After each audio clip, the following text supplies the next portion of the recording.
आंकड़ों के संकलन की जनगणना तथा प्रतिदर्श विधि। आंकड़ों के संकलन करने की जनगणना तथा प्रतिदर्श विधि।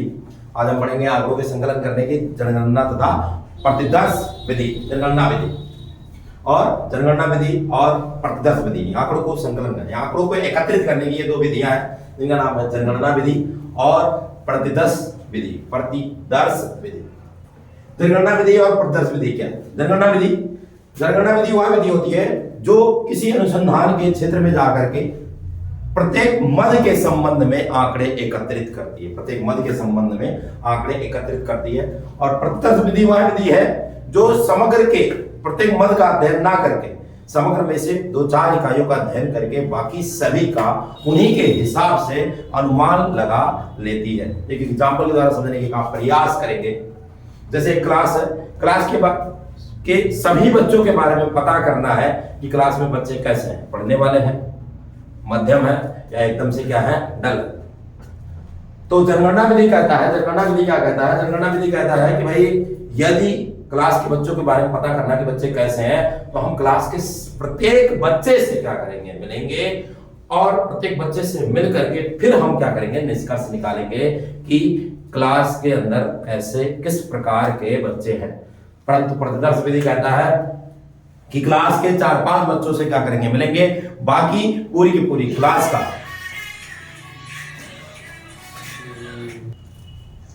के 4 बच्चों को उठा करके, प्रतिदर्श विधि के अंदर क्लास के 4 बच्चों को उठा करके उन सबसे क्वेश्चन करके बाकी पूरी क्लास का उन 4 बच्चों के हिसाब से अनुमान लगा दिया जाएगा। यह है प्रतिदर्श विधि। दूसरा एग्जांपल लेते हैं।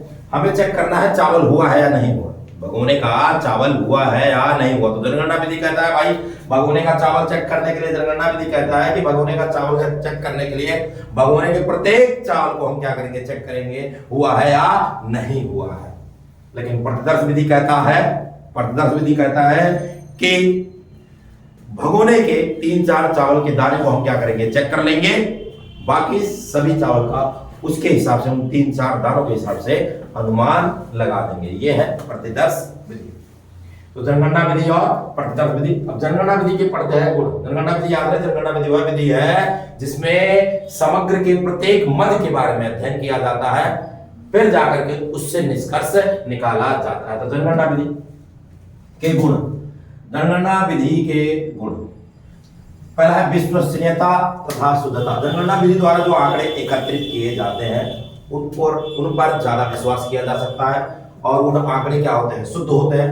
पक्षपात की कम संभावना, इसमें भेदभाव नहीं होता। भेदभाव क्यों नहीं होता है? क्योंकि समग्र के प्रत्येक मद के बारे में अध्ययन किया जाता है, इसलिए इसके अंदर भेदभाव करना संभव नहीं हो पाता। विस्तृत सूचना, जनगणना विधि के द्वारा एकत्रित किए गए आंकड़ों से हमें विस्तृत सूचना, अर्थात मतलब है कि जिस पर्पज के लिए, जिस उद्देश्य के लिए हम आंकड़े एकत्रित कर रहे हैं, डाटा कलेक्ट कर रहे हैं, उस पर्पज के साथ साथ अन्य सूचनाएं भी हमें क्या हो जाती हैं, प्राप्त हो जाती है।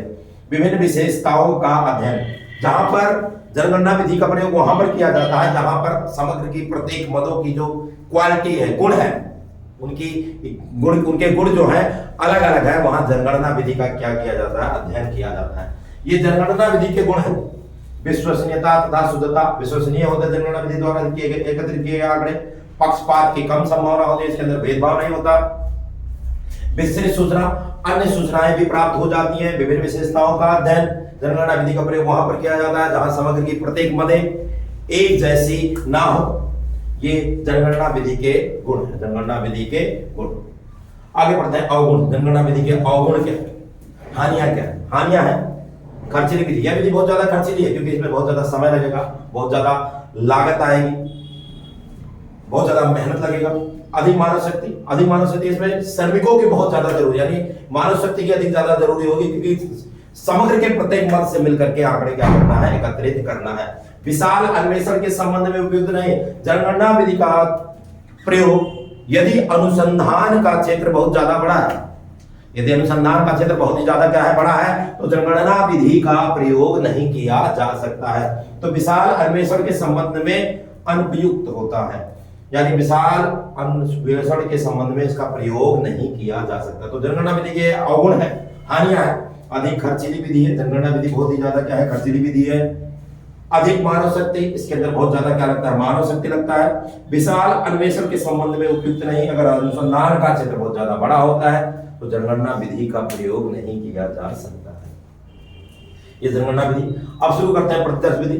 प्रतिदर्श विधि वह विधि है जहां पर समग्र के प्रत्येक मद का अध्ययन करना जरूरी नहीं होता, बल्कि समग्र में से 3-4 आंकड़ों के कुछ इकाइयों के बारे में अध्ययन किया जाता है, बाकी सभी का उनके हिसाब से क्या लगा दिया जाता है, अनुमान लगा दिया। जैसे मैंने भी चावल का एग्जाम्पल दिया। गुण, अब इसके गुण कम खर्चा, इस विधि के द्वारा जहां पर इस विधि का प्रयोग किया जाता है वहां पर खर्चा कम आता है, समय की बचत होती है क्योंकि जल्दी से जल्दी आंकड़े क्या कर लिए जाते हैं, अगर कलेक्ट एकत्रित कर लिए जाते हैं, गलती की आसानी से पहचान हो जाती है क्योंकि 3-4 मदे यानी समग्र में से कुछ ही मदों का अध्ययन करना होता है, एकत्रित करना होता है, बाकी सबका अनुमान करना लगाना होता है, इसलिए उनमें गलती की पहचान बहुत ही जल्दी हो जाती है। विशाल अन्वेषण, जनगणना प्रतिदर्श विधि में जो आंकड़े एकत्रित किए जाते हैं उसका अनुसंधान का क्षेत्र बहुत ही ज्यादा क्या होता है, बड़ा होता है, क्षेत्र इसका बहुत ही ज्यादा बड़ा होता है। प्रशासनिक सुविधा, इसमें सरकार भी प्रशासनिक सुविधा उपलब्ध, सरकार क्या करती है, सुविधाएं उपलब्ध करवाती है आंकड़ों को एकत्रित करवाने में। ये प्रतिदर्श विधि के गुण है। खर्चा क्या लगेगा, कम से कम खर्चा होगा, समय की बचत होगी, गलती की आसानी से पहचान की जा सकती है। विशाल अन्वेषण यानी इसमें अनुसंधान का क्षेत्र बहुत ही ज्यादा बड़ा होता है। प्रशासनिक सुविधा मिलती है, सरकार के द्वारा सुविधाएं प्राप्त की जाती है। आंकड़ों को एकत्रित करने में अब इसकी हानियां, पक्षपात होने, इसमें भेदभाव होता है। भेदभाव कैसे होता है भाई, एक एग्जाम्पल लेते हैं, क्लास के अंदर मॉनिटर बनाना है, मॉनिटर बनाने के लिए मान लो 4-5 दावेदार हैं और जो दावेदार हैं उनको ना खड़ा करके किसी अन्य को खड़ा कर दिया जाए तो बाकी सबके साथ जो दावेदार है उनकी क्या होगी, उनके साथ क्या किया जाएगा, भेदभाव होगा, पक्षपात होगा। अशुद्ध निष्कर्ष, इसके द्वारा जो निष्कर्ष निकलते हैं वो अशुद्ध हो सकते हैं क्योंकि 3-4 जनगणना प्रतिदर्श विधि के अंदर समग्र मदों का अध्ययन नहीं किया जाता, बल्कि कुछ ही मदों का अध्ययन करके बाकी सबका अनुमान लगा ले। गलती से वही मदे आए जो अच्छी नहीं है तो बाकी सबके सब पूरे के पूरे आंकड़ों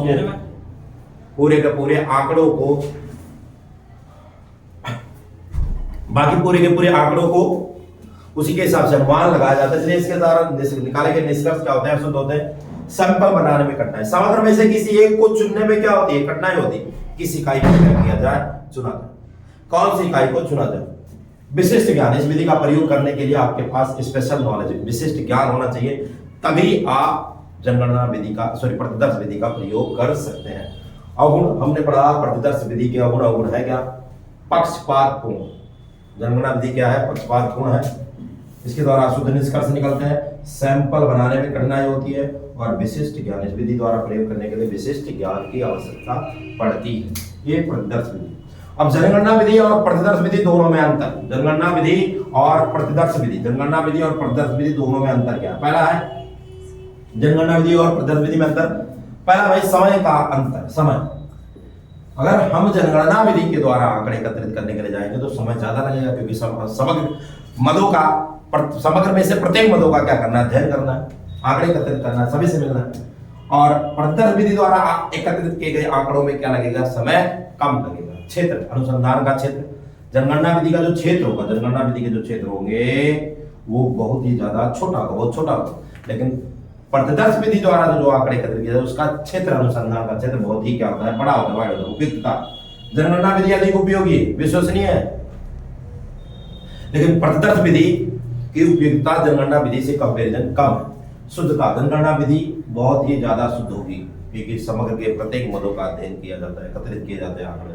जनगणना विधि काफी ज्यादा शुद्ध है और प्रतिदर्श विधि में शुद्धता का अभाव पाया जाता है। लागत, जनगणना विधि को एकत्रित करते समय लागत क्या आती है, ज्यादा। जनगणना विधि को अगर हम एकत्रित करते हैं तो उसकी लागत क्या आती है, ज्यादा आती है, लेकिन प्रतिदर्श विधि को द्वारा आंकड़े एकत्रित करने में लागत कम आती है। मदों का स्वरूप, जनगणना विधि में मदों का स्वरूप भिन्न भिन्न होता है, अलग अलग होता है। जनगणना विधि द्वारा मदों का स्वरूप क्या होता है, भिन्न भिन्न होता है, अलग अलग होता है। लेकिन यानी जनगणना विधि के अंदर जो इकाइयां होती हैं उनके गुण अलग अलग होते हैं, लेकिन प्रतिदर्श विधि की लगभग सभी इकाइयां क्या होती हैं, एक जैसी होती हैं, मदों का स्वरूप। सत्यता की जांच, जनगणना विधि की सत्यता की जांच करना बहुत ही ज्यादा कठिन होगा क्योंकि फिर से प्रत्येक मदों की इकाइयों का अध्ययन करना पड़ेगा, समग्र की प्रत्येक मदों का अध्ययन करना पड़ेगा। लेकिन प्रतिदर्श विधि में सत्यता की जांच करना काफी ज्यादा आसान हो, काफी ज्यादा क्या होगा, आसान होगा।